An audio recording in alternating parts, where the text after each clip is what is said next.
Hello there, men, and welcome to the Masculinism Movement channel, a place for men to be empowered in their masculinity in an anti-male age. I'm your host, Brian Krall, and today I'm going to be mansplaining to you about aloneness and loneliness. Someone recently asked me if I'm lonely as a MGTOW. I replied, yes, sometimes. It's only natural when you spend almost all of your time alone. And it's an interesting question and made me think about why they asked, because they didn't say anything after that. I imagine that their original plan was to use my loneliness as a reason why being single is supposed to be bad and say that I'd be happier if I was with a woman. However, my answer implies that I've made my peace with loneliness and see it as a natural part of spending time alone, which I take in stride and don't think of as a bad thing. This makes me remember when I was reading a book by the Dalai Lama, who I grew to hate after reading a couple of his books, by the way, and he was once asked the same question by a journalist. However, he responded, surprisingly, by saying no, he never felt lonely. That even when he was spending his time entirely in solitude, either in solitary meditation or other aspects of monastic life that are also mainly solitary, he literally never felt lonely. The journalist found this to be interesting, and I found it to be bullshit. If it is true, it's probably because between his times of solitude, he's surrounded by people. So being alone feels like a respite from all that, as it used to for me back when I was a socialite and a nightclub promoter and a PUA and did a lot of traveling. I found my alone time to be an escape from being surrounded by people. The point is that you can actually be alone and not feel lonely at all if you have the right mentality. But this generally only happens if you are in literal monk mode, as the Dalai Lama was, of course, and are meditating in a way that makes you feel at one with everything and full of bliss, which would certainly negate feelings of desolation. But for most of us, that's obviously just quite simply not possible. Most people are simply going to have to accept the fact that they are going to feel lonely at times and make peace with those feelings, which are an inherent part of life, as you can't always be surrounded by loved ones. And if you do not make your peace with loneliness, you will end up acting like a woman, constantly needing to surround yourself with people, even if they are toxic, just so you don't have to feel lonely. You end up having to spend time with people who you don't actually even like, and who also don't actually like you either, and in turn will not be supportive friends, but will only hold you down. And like women, your need for external validation will cause you to become a brainwashed slave to your social conditioning.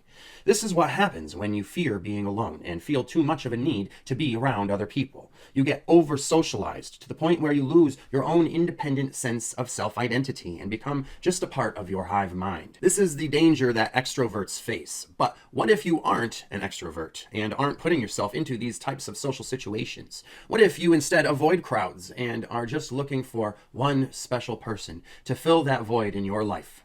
One person to connect with and share yourself with more intimately. That ought to cure your loneliness for sure, right? Well, when it comes to dating, if you hate being alone and feel the need to fill the empty space in your apartment with someone else so that it doesn't feel desolate, here's what happens. When you end up in a relationship and start to cohabitate with your partner, what you will find is that filling that empty space in your life with them didn't actually cure your loneliness. It could actually make it worse. Yes, a person who you are in the company of can actually make you feel lonely. You see, it is not just empty spaces that cause feelings of loneliness. It is the feeling of disconnection, that no one gets you.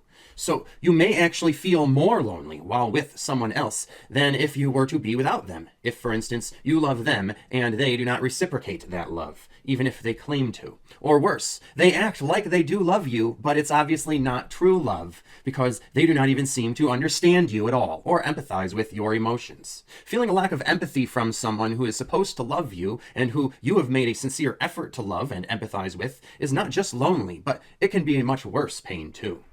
I could go on and on with example after example of how being with someone can still make you feel lonely, and much worse than if you were just alone. You see, combating loneliness by trying to fill that void with other people is not a guaranteed cure-all. In fact, it may just be snake oil, or at best, like covering up a wound with a band-aid.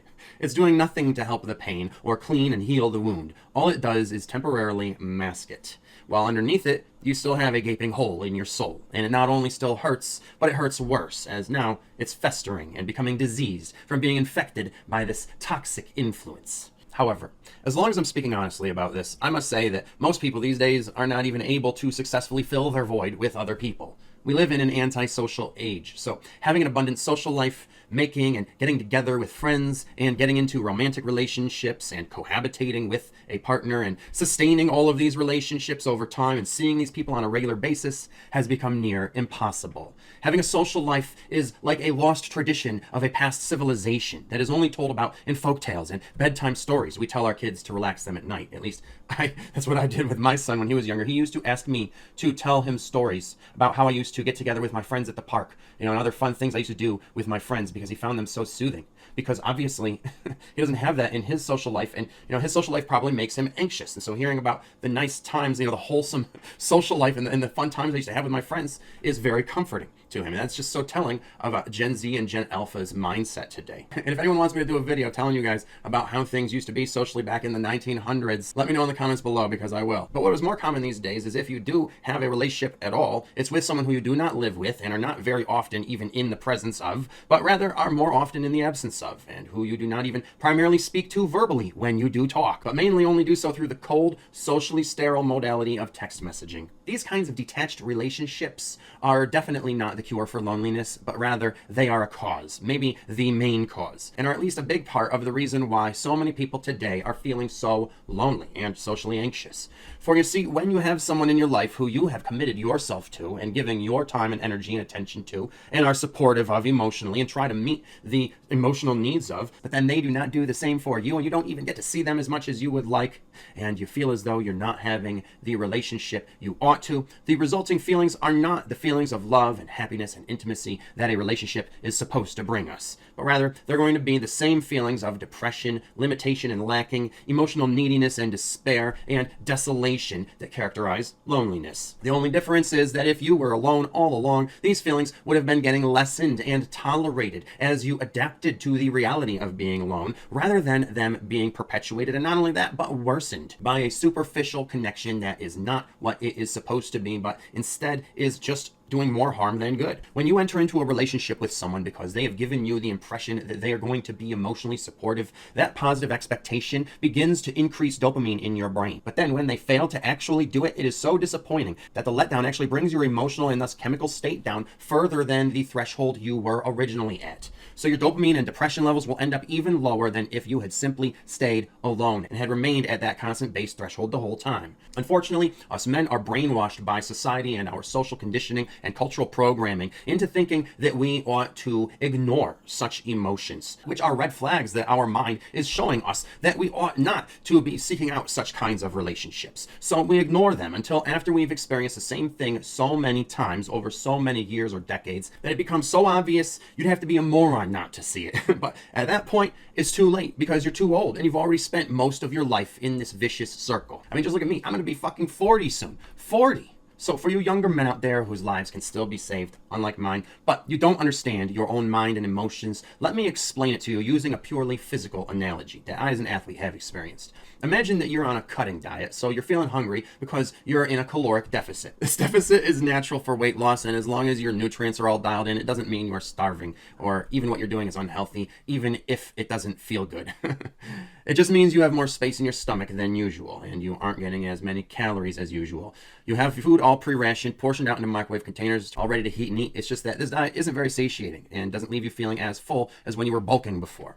You're talking to a woman who asks about this diet, and she acts concerned and says, "It doesn't sound like you've eaten enough. Why don't you come over and I'll make you a good meal and give you everything you need."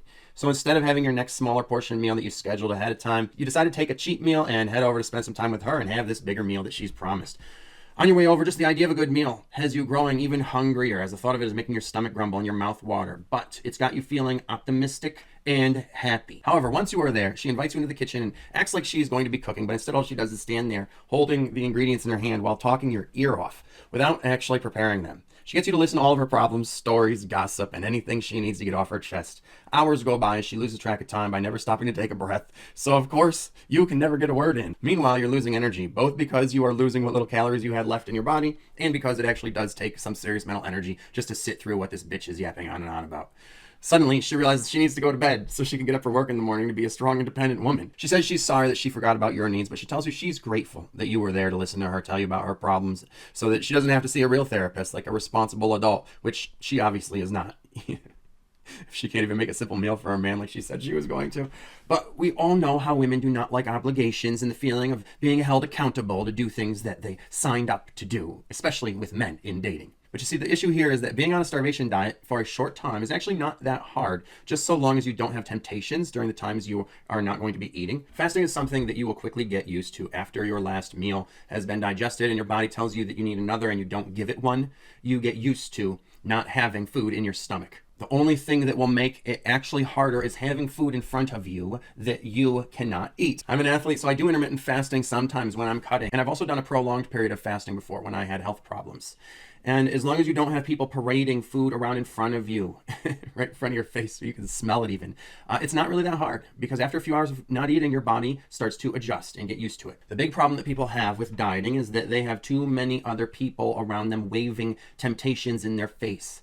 When you are spending time alone, like in meditation and solitude, dieting and fasting become much easier because you don't have people asking if you want to go get something to eat or having their food that they're eating there right there in front of you where you could smell it. But when you are living a monastic lifestyle in isolation and do not have those outside influences, if you wanted to go on a specific type of diet, as we often do in the monastic life, or wanted to fast, as we often do, it would be exponentially easier than if you were constantly around people talking about their next meal or eating them in front of you. It's something that is so easy to do alone compared to with outer influences. And there are plenty of other things that are the same. I've talked about all of the different virtues of being alone and the different things that are better to do alone than with other people. If you didn't see that video, it's linked below. And the same thing happens with feelings of loneliness and dealing with those feelings and often other negative feelings as well. And that's one of the benefits of living a monastic lifestyle or alone, is that you get to deal with your issues so much better than if you had negative outside influences. And this analogy of being actually starving and have a woman claim to be able to nourish you, and then instead of doing that, just take her nourishment that she needs from you instead. This is the psychological reality of what it is like for us men in dating women. It's like being on a near starvation diet and having all this food you can't eat around you that you've been promised, and all these people who don't understand your hunger. You know, these women who say things like, oh, let them eat cake when they hear that you aren't getting enough to eat, because they just simply cannot comprehend your reality, because they don't know what it's like to not have their needs met by other people. Only us men do. Women get to go around through society just taking whatever they need from men, and men, you know, we have to either get used to having those sacrifices made if we're going to be part of social life, or we can live in isolation and be able to finally self-actualize, right? Because we're finally going to be in a situation where we don't have others, women, constantly leeching from us, and we can finally focus on rebuilding ourselves. And I provided this analogy for you because of how this social reality and our social conditioning as men does force us to numb ourselves emotionally. So when you're talking about feelings, a lot of men just don't even understand their own feelings and can hardly even think about them intellectually in the ways that they need to in order to be aware of what's going on psychologically in their own mind. And this is why the whole field of psychology exists, because people don't understand what's going on inside their own minds. So you need a psychological expert to gain that knowledge of what's going on inside of your mind and then try to teach you about it in ways that you can understand, right? So one of the ways that we try to get people to understand their mindset is providing analogies that they will understand. And when you think of this in purely physical terms, it becomes much easier to see. It is easier for us men to imagine physical feelings, since society has brainwashed us to ignore our emotions so that we can be more easily manipulated by people like women. You see, those emotions that we've been told to ignore are our brain's way of showing us red flags. They are warning messages that this person is no good for us. That's why skilled manipulators and abusers will train their victims to ignore their negative feelings so that they won't run away at the sight of these red flags and can be entrapped. And that is exactly what has happened to us men, who now cannot even recognize our own feelings of distress that women cause us, just so long as the woman is dangling a little carrot of sex in front of us. But even the emotionally numb know what it is like to hear the grumbles of hunger and can understand that analogy. And I'm sure you understand the principles of how this all works. People especially women, create false expectations of fulfillment, which leads instead to disappointment and a depression that is far worse than if you had never had the false expectation to begin with. So now let's take that physical analogy and make it a purely emotional one. Let's say you've been feeling lonely, depressed, and perhaps just emotionally exhausted. Imagine that you've been going through something that's been wearing you down mentally. You're sitting at home alone, wallowing in it, and the same situation occurs. A female you know says it's no use to just be sitting alone at home feeling that way. You should really be around someone. And you probably just need to talk about it so you can vent and get things off of your chest. So you head over for the company that she offered, and when you get there, instead of letting you talk to her about your problems and being emotionally supportive, she uses you as an emotional tampon for her own issues. As soon as you sit down, she says, yeah, I'm glad you came over. I actually needed to talk to you about something that I've been going through. And without giving you a single gap to interject, she talks your ear off for hours, and you leave having not had your emotional needs met, but are feeling even more psychologically exhausted for having her use you to meet hers. Did that companionship make you feel better than if you had just stayed home alone? Did it make you feel less lonely? No, of course not. It made you feel worse. And again, this is something that has actually happened to me. And again, this is just the lonely reality that we men have to face in dating.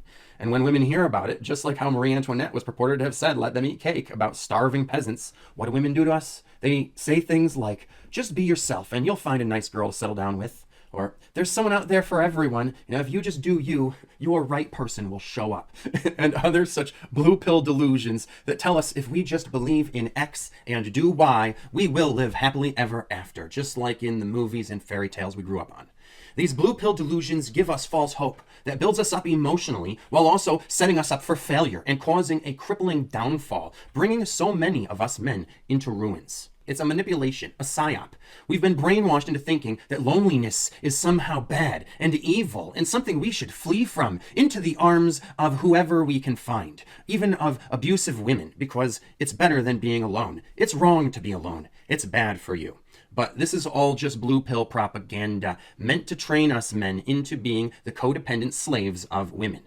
Because the only one that it's bad for when we men decide to just stay at home alone is women, and maybe society at large. Maybe it's bad for the government, but you know what? It's good for us. We've been made to think that it is somehow better to be addicted to a toxic person than to have to be alone. But that is a simply insane idea, and nothing could be further from the truth. Feeling lonely isn't even the result of not being in the company of others. It's the result of your brain not having been engaged in certain ways and having certain psychological needs met. And not just the need to socialize, but the need for intimacy. We can socialize and, in doing so, engage the social centers of our brain and feel that our social needs are met for the most part. But then when we are back at home, we can realize that we still feel lonely because what we were missing was intimacy, a meaningful connection. But since that isn't something that can be forced or even found easily, these are feelings that we will just have to learn to deal with. And in some other way than by getting into relationships with just anyone you can. Just as how you would deal with your feelings of hunger on a diet in other ways besides eating just anything and everything you can get your hands on when you feel hungry. Just as how you have to find healthy ways of dealing with any uncomfortable feeling that we may feel. And that is all loneliness is, an uncomfortable feeling that is perfectly normal and natural. One of the many discomforts that we men have to experience in life much of the time, especially in this antisocial age. So you'd better get used to it. As a man, I've learned to deal with loneliness just like I've learned to deal with those pangs of hunger during a cut or fast, or the burning and soreness I get from working out.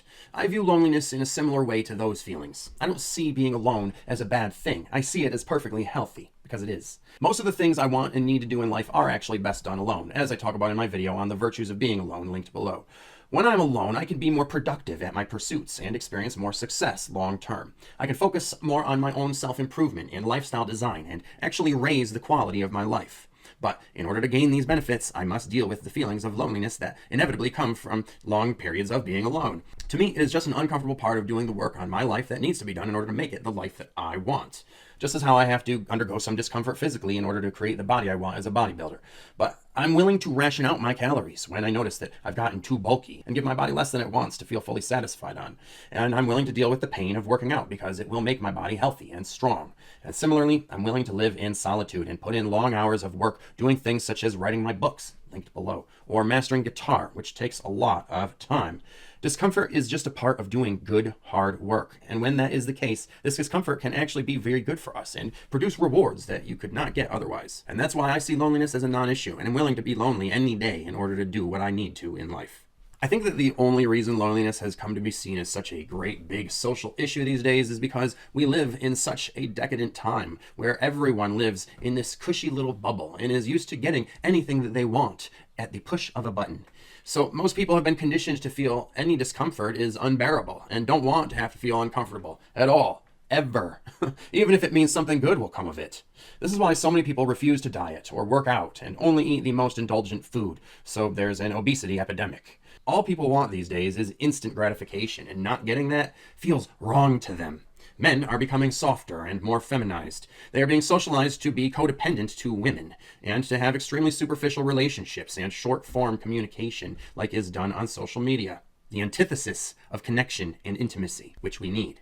Everyone is getting addicted to their phones, which have been engineered purposely to be addictive as possible, so that anytime you are not on it, it will hijack your brain and attention, making you fear missing out on something even though you aren't. In fact, your cell phone hijacking your brain is what is causing you to miss out on so many more important things in the real world, like real human connections, or even better yet, real alone time and solitude and silence and meditation.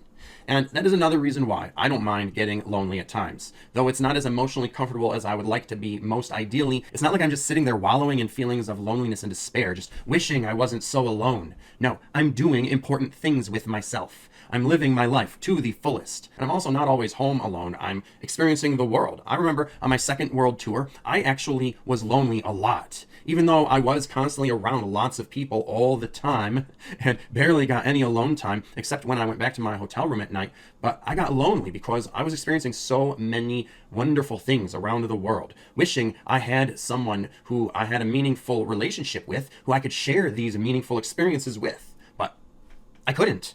Because everyone I knew wasn't free and mobile to live the way that I do. So what was I to do? Stay tethered to my hometown so that I could never have to leave any of my friends, family, or any of the girlfriends I had there? No, because those people back in my hometown made me feel lonely at times anyways. You just cannot rely upon other people for your emotional fulfillment. It is not their job, and even if they claim to want to do that for you, I guarantee you they cannot, because they are not in your mind. You and you alone are. So you are just simply never going to get the external validation, emotionally or otherwise, that you may desire. You are just simply going to have to be emotionally self-sufficient. Should you not go swimming or fishing alone at the beach and practice meditation, or go for a hike alone in the woods, or camping even, or read a fucking book simply because it would mean not being social and instead have to be in silence and solitude and even turn your phone off so that you can pay attention and get through a goddamn paragraph? Should you not turn your cell phone off and thus feel like you are missing out on things that are online and time with people who you like? And you might feel a bit lonely because you're not surrounded by people and social stimulus?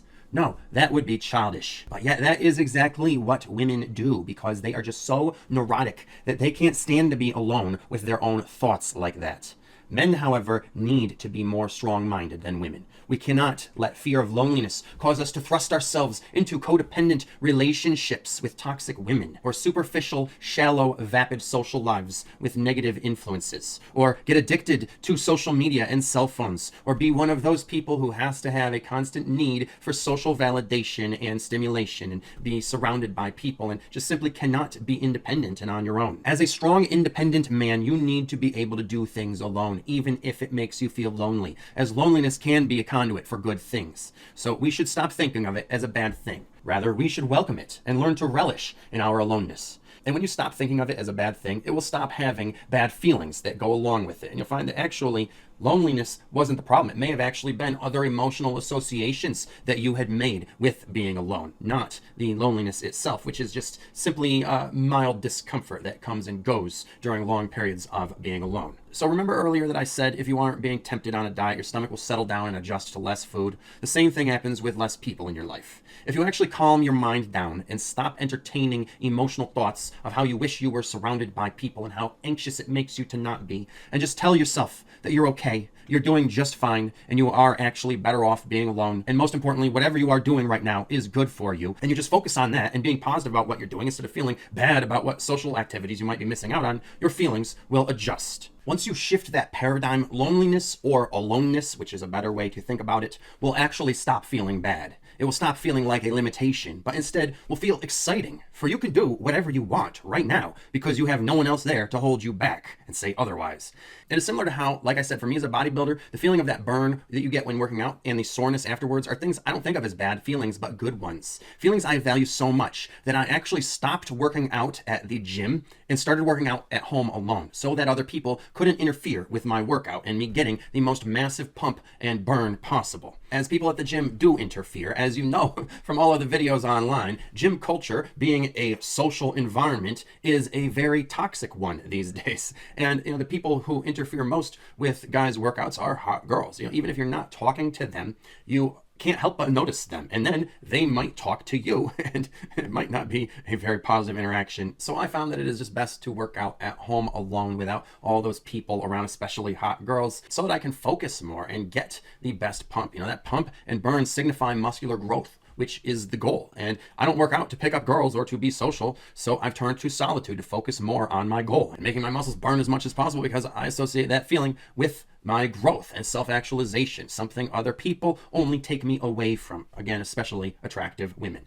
So I do not have an aversion to that burning feeling that most people think of as pain, but rather, like a sadomasochist, I actually desire it and derive some sort of pleasure from it. As twisted as that may sound, it's actually not mentally unhealthy, it's very healthy. And when you change your paradigm, certain forms of work that you would normally think of as so uncomfortable that they are painful, they can actually become pleasure, right? The same thing can happen with developing any skill, like playing guitar, for instance. When you first start playing guitar, the strings cut into your fingertips, and it's really painful. If you do it for a long time, it can actually get excruciating. You can end up bleeding, but when you get used to playing guitar, you develop that skill, you put in the work, it becomes a very pleasurable thing to do. All right, so the same thing can happen with just about any skill that you may spend a lot of time alone trying to develop. And so it's kind of ironic that pain can develop into pleasure. And while loneliness and isolation are not often as thrilling as getting a sick arm pump, the principle is the same. And both of these feelings do exist purely in the mind. And you can learn to cherish aloneness, and I certainly do.